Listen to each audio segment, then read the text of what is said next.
किसान भाइयों नमस्कार। कृषि संजीवनी में एक बार आप सभी का फिर से स्वागत है। आज हम आपके लिए लाए हैं एक ऐसा वीडियो जिसमें हम आपको बताएंगे कि आप किसी भी प्रकार के कीटनाशक का प्रयोग करते हों या किसी भी प्रकार के फफूंदनाशक का प्रयोग करते हों या किसी भी प्रकार के खरपतवार नाशक का प्रयोग करते हों या आप किसी भी पेस्टिसाइड का प्रयोग अपने खेत में करते हैं, तो उसके प्रयोग के समय कौन कौन सी सावधानी रखनी चाहिए और उसका प्रयोग कब और कैसे करें ताकि आपको बार बार स्प्रे ना करना पड़े। किसान भाइयों, वीडियो शुरू करने से पहले हम आपसे निवेदन करेंगे कि अगर आपने अभी तक हमारे चैनल को सब्सक्राइब नहीं किया है तो कृपया उसे सब्सक्राइब करें और अगर वीडियो पसंद आए तो उसे लाइक भी ज़रूर करें। किसान भाइयों, हम बाज़ार से महंगी महंगी दवाओं को लाते हैं और उनका स्प्रे अपने खेत में करते हैं, लेकिन कई बार ऐसा होता है कि हमको उसका सही रिजल्ट नहीं मिलता है, जिससे हमको बार बार स्प्रे करना पड़ता है और हमारी लागत बढ़ जाती है। किसान भाइयों, किसी भी दवा को स्प्रे करने से पहले जब भी हम उसको बाज़ार से लाते हैं तो लाने से पहले एक चीज़ का विशेष रूप से ध्यान रखें कि जब भी आप दवा को खरीदें तो किसी अच्छी कंपनी की दवा को ही खरीदें।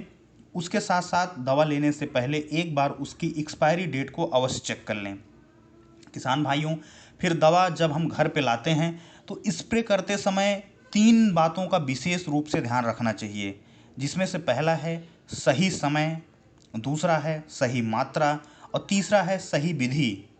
किसान भाइयों, यदि हम बात करें सही समय की, तो जो किसान भाई कीटनाशक का प्रयोग गर्मी में करते हैं तो उस समय तापक्रम बहुत ज़्यादा होता है, तो आप जब भी कीटनाशक का प्रयोग करें तो शाम के समय में करें। यदि हवाएं बहुत ज़्यादा तेज़ चल रही हों तो आप स्प्रे ना करें, हवा रुकने के बाद ही स्प्रे करें। इससे आपके खेत में एक समान स्प्रे होगा।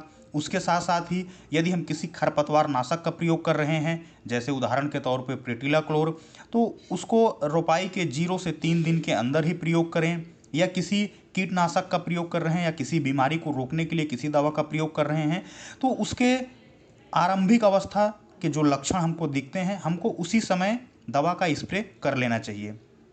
यदि अब बात करें दूसरी विधि की, जो सही मात्रा की है, तो किसान भाइयों, हमें दवा और पानी दोनों की मात्रा का सही से ध्यान रखना चाहिए। यदि किसी की मात्रा को 60 ml बताया गया है या 100 ml प्रति एकड़ के हिसाब से बताया गया है, तो आप उसको प्रति एकड़ के हिसाब से उतनी ही दवा की मात्रा को रखें।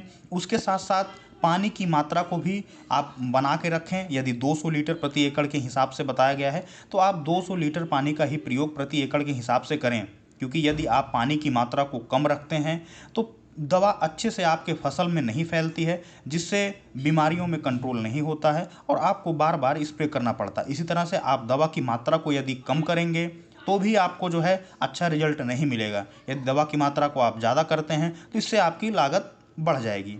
उसके साथ ही यदि हम बात करें, जो तीसरी विधि हमने आपको बताई है कि सही विधि, किसान भाइयों, जब भी हम अपने खेत में दवा का स्प्रे करते हैं तो हमें अपने नोजल को फसल से एक निश्चित ऊंचाई पर रखना चाहिए ताकि दवा पूरे खेत में एक समान फैले। और उसके साथ साथ ही हम जिस प्रकार के नोजल का प्रयोग कर रहे हैं तो उसी प्रकार के नोजल का प्रयोग हमको एक समान स्तर से करना चाहिए। यदि हम कट नोजल का प्रयोग कर रहे हैं तो उसको कट नोजल के हिसाब से करें। यदि हम फौहारा या गोल नोजल का प्रयोग कर रहे हैं तो उसका उसी हिसाब से प्रयोग करना चाहिए ताकि आपको उसका उचित रिजल्ट मिले।